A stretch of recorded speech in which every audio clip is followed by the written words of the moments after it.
Hi friends, எல்லோருக்கும் வணக்கம். எல்லோரும் எப்படி இருக்கீங்க? நல்லா இருக்கீங்களா? இன்றைக்கி அந்த கதையோட அடுத்த பகுதி தான் பார்க்க போகிறோம். அதுக்கு முன்னாடி நீங்கள் செய்ய வேண்டிய விஷயம் என்ன அப்படின்னு கேட்டிங்கன்னா, மறக்காமல் இந்த சேனலை சப்ஸ்கிரைப் பண்ணிக்கோங்க.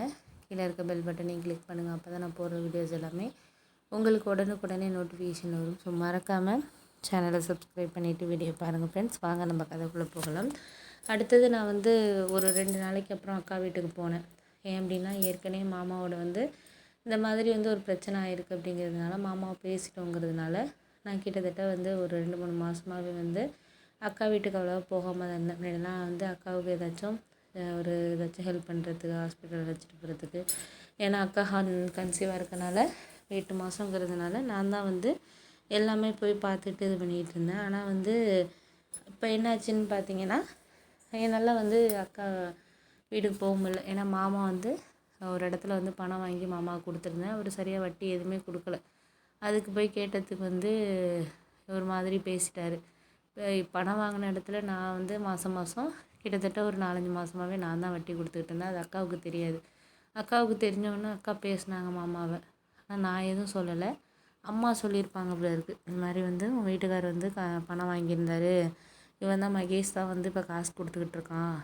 நீ ஏன் இப்படிலாம் பண்ணுறிய அப்படின்னு சொல்லிட்டு, அவனும் பாவம் ஆட்டோ ஓட்டி தானே சம்பாதிக்கிறான், பண்ணுறான். அவனுக்கும் நாளைக்கு ஒரு கல்யாணம் பண்ணணும், எவ்வளோ பிரச்சனை இருக்குது, நகையெல்லாம் பண்ணி தானே உனக்கு கல்யாணம் பண்ணி கொடுத்தான், பண்ணான், செஞ்சான் அப்படின்னு எங்கள் அம்மா ஏதோ கோவத்தில் பேசியிருப்பாங்க போல இருக்குது. அதை கேட்டவுடனே இவங்க அக்கா கோவத்தில் போய் மாமாவை பேசியிருக்கும் போது, பணம் வாங்கினா கொடுக்க மாட்டிங்களா, வட்டி கொடுக்க மாட்டிங்களா, பண்ண மாட்டிங்களா, உங்கள் அக்கா தங்கச்சிக்கு செய்கிறதுக்கெல்லாம் மட்டும் காசு எங்கேயாச்சும் வாங்கிடுறீங்க, இப்போ என் தம்பிக்கிட்ட ஏன் நீங்கள் மாதிரி வாங்கிட்டு வட்டி கொடுத்து. இதை கேட்டோன்னே அம்மா என்ன சொன்னாங்கன்னா, இது மாதிரி உன் வீட்டுக்காரர் நீ வட்டி கொடுக்க சொல்லு, இல்லை பணத்தை திருப்பி கொடுக்க சொல்லு அப்படிங்கிற மாதிரி அம்மா கோவத்தில் பேசிட்டாங்க. ஏன்னா அம்மாவும் அக்காவை கல்யாணம் பண்ண கடன், அதுக்கப்புறம் அவங்க அப்பாவுக்கு ஆப்ரேஷனுக்கு அது இதுக்குன்னு சொல்லிட்டு நாங்களும் வீட்டையெல்லாம் அடமானம் வச்சு தான் கடனில் இருந்தோம். அப்படி இருக்க சூழ்நிலையில் நான் ஆட்டோ ஓட்டி தான் குடும்பத்தை பார்த்துக்கிறேன். அம்மாவும் வீட்டு வேலைக்கு போயிட்டு இருந்தாங்க. அப்பாவையும் இதுக்கு இடையில பார்த்துக்கிட்டு ரொம்ப சிரமப்பட்டு தான் பார்த்துக்கிட்டு இருந்தாங்க அப்படின்னு சொல்லலாம். அப்படி இருக்கிற சூழ்நிலையில் என்னத்தை பண்ண முடியும்? ரொம்ப ஒரு மாதிரி கஷ்டமான சூழ்நிலையாக தான் இருந்துச்சு. அதனால் எதுவுமே பண்ண முடியாத மாதிரியே ஒரு சூழ்நிலையில் இருந்ததுனால எதுவுமே அவங்களாலேயும் ஒன்றும் அந்தளவுக்கு இது பண்ண முடியலை. சரி பார்த்துக்கலாம் நம்ம அப்படிங்கிற மாதிரி யோசிச்சுட்டு இது பண்ணிகிட்டு இருந்தோடனே தான் இது மாதிரி அம்மா போய் பேசினோன்னே மாமா என்ன நினச்சிக்கிட்டாருன்னா, நான் தான் அக்கா கிட்டே சொல்லிட்டேன் அப்படின்னு சொல்லிட்டு என்கிட்ட ஃபோன் பண்ணி, உன் பணத்தை 2 நாளில் நான் தந்துடுறேன், இனிமேல் முகத்திலே நான் முழிக்க மாட்டேன் அப்படி இப்படின்னு பேசிட்டாரு.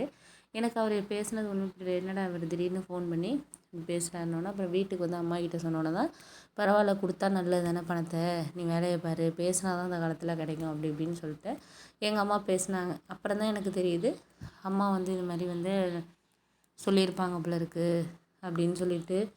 அதை கேட்டோன்னே ஒரு மாதிரி மனசு எனக்கே கஷ்டமாயிடுச்சு.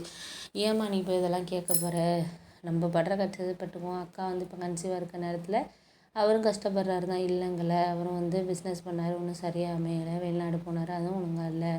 அவரும் என்ன பண்ணுவார், அவரை நம்மளும் யோசித்து தான் பார்க்க வேண்டியதாக இருக்குது அப்படின்னோடனே, சரி விடு பார்த்துக்கலாம், எதாக இருந்தாலும் நம்ம ஒரு சில விஷயங்களை இது பண்ணி தான் ஆகணும், அதனால் முடிஞ்ச வரைக்கும் நம்ம எதாக இருந்தாலும் கொஞ்சம் சமாளிப்போம் அப்படின்னு சொல்லிட்டு சொன்னோன்னே, வேறு வழி கிடையாது பார்த்துக்கலாமா அப்படிங்கிற மாதிரி சொன்னோன்னே, இல்லை அவர் கொடுத்தாருன்னா பணத்தை வாங்கிக்கலாம் அப்படின்னு சொல்லிட்டு அம்மா பாட்டுக்கு பேசிட்டு அவங்க போயிட்டாங்க. நம்மளும் கஷ்டப்படுறோம் தானடா, நீ எவ்வளோ நைட்டு கூட தூங்காமல் சவாரி போகிற, அப்படி இருக்கிறப்போ எனக்கு நீ வர்ற கஷ்டம் கண்ணுக்கு நேராக தெரியுது. அதை விட்டுட்டு நான் மற்றவங்களுக்காக இறக்கப்பட்டுக்கிட்டு இது பண்ணிகிட்டு இருக்க முடியாது. என் பையன் நாளைக்கு உனக்கு ஒரு கல்யாணம் பண்ணணும், இவ்வளோ கடனை வச்சுட்டு உனக்கு எங்கே கல்யாணம் பண்ணணும், வர பிரச்சனைகள் இருக்குது அப்படின்னோடனே, சரிம்மா நீங்கள் ஒன்றும் அதை பற்றியெல்லாம் இது பண்ணாதீங்க, பார்த்துக்கலாம் அப்படின்னு சொல்லிட்டு. ஆனால் அதுக்கப்புறம் மறுநாள் வேலைக்கு போக ஆரம்பிச்சிட்டேன் பேசிவிட்டு. அப்புறம் 2 நாள்லேயே மாமா யார்கிட்ட வாங்கினார் என்னன்னு தெரியல, உடனே அக்கௌண்ட்டில் பணத்தை போட்டுவிட்டு மெசேஜ் அனுப்பினேன். இது மாதிரி பணம் தான் அனுப்பிட்டேன், இனிமேல் உன்கிட்ட வாங்கவும் மாட்டேன், எதுவும் இது பண்ண மாட்டேன் அப்படிங்கிற மாதிரி கோவமாக பேசி அனுப்பினார். அப்புறம் நான் அக்காவுக்கு ஃபோன் பண்ணேன். ஏன்க்கா நீ அம்மா சொல்கிறதையெல்லாம் ஒரு விஷயமா எடுத்துக்கிட்டு மாமாட்ட போய் எதுக்குக்கா சொல்கிற அப்படின்னோடனே, ஆமாண்டா அவர் பணம் வாங்கின விஷயமே எனக்கு தெரியாது, சரி வாங்கினாரு, சரி ஓகே, அதை மாதம் மாதம் வட்டி கொடுக்கணும்ல, நீ என்ன பண்ணுவ, நீயும் கஷ்டப்படுற, வட்டி கொடுக்கணும், பண்ணணும், செய்யணும். 4-5 மாதமாக நீ வட்டி கொடுத்துக்கிட்டு இருந்தேன்னா இப்போ அந்த காசு நீ என்ன நல்லா இருக்கியா, நீயும் கஷ்டப்பட்டுட்டு தானே இருக்கிற. இப்போ நீ வசதியாக இருந்தால் சரிங்கலாம், நீயும் வந்து ஆட்டோ ஓட்டி பண்ணி தானே கஷ்டப்படுற. எனக்கு தெரியாதுன்னு இல்லை, கல்யாணத்துக்கு வாங்கின கடனே இப்போ தான் கொடுத்துக்கிட்டு இருக்கீங்க. அப்படி இருக்கிறப்ப இவர் ஏன் தேவையில்லாமல் உங்ககிட்ட பணத்தை கேட்டு அதை வட்டியை கொடுத்தாலும் பரவாயில்ல சரின்ட்டு அவர் திமிரா பேசுகிறாரு. அதனால தான் நானும் பேசினேன் அப்படின்னு சொல்லி